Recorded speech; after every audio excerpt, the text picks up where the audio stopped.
So can you just tell us what the Camino de Santiago is and how far you walked, assuming that that's what it is? That's right. So first of all, the Camino de Santiago de Compostela is something that has been around for since the 5th century. Uh, in fact, the word pilgrim comes from the Camino de Santiago de Compostela, and it started as a religious, journey where people were walking towards Santiago, where the remains of the Santiago or Jacob, depends on the country, but in Spanish it's Santiago Apostle, or the remains were found. So it was really kind of a religious type of thing, but now it has become a religious, spiritual kind of adventure.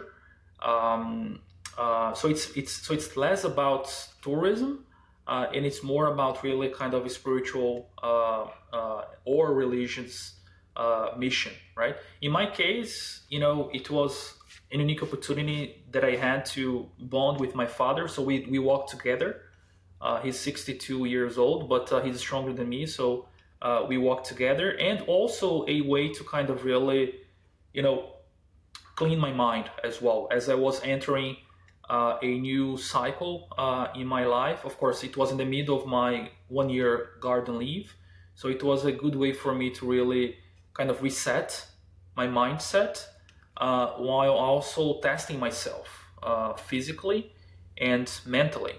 We do walk between 7 to 10 hours a day for more than 30 days. So you have a lot of time to think as well and reevaluate your priorities in your life. And Yeah, I highly recommend anyone to, whenever you have the opportunity to walk the Camino. I did the most traditional Camino, which is the one that starts in France, in Saint-Jean-Pied-de-Port, and then goes, of course, until Santiago. But the Camino, there are multiple Caminos, right? There is one path starting from Portugal, another one from Spain. There are Caminos starting from Turkey, China, everywhere. If you are walking towards Santiago de Compostela and you get there, it's a Camino, right? It just happens that the French one is the most traditional one, and that's the one that I did.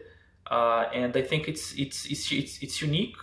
You get to also know a lot of people coming from around the globe, all of them with a different reason to walk the Camino, and it's really interesting to get to know their stories as well, why they're doing the Camino.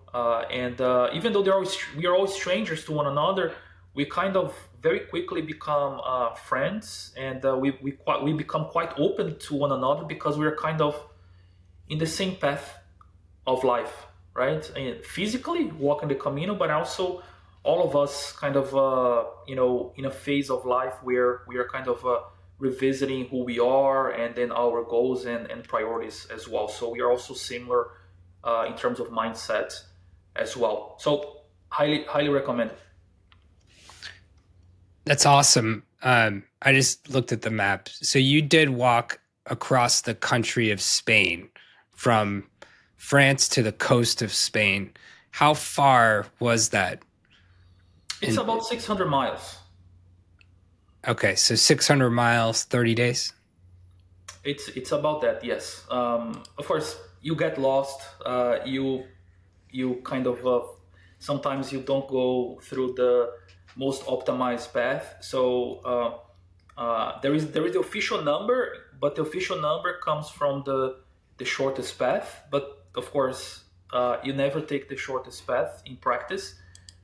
So in my case, my answer would be around 600 miles.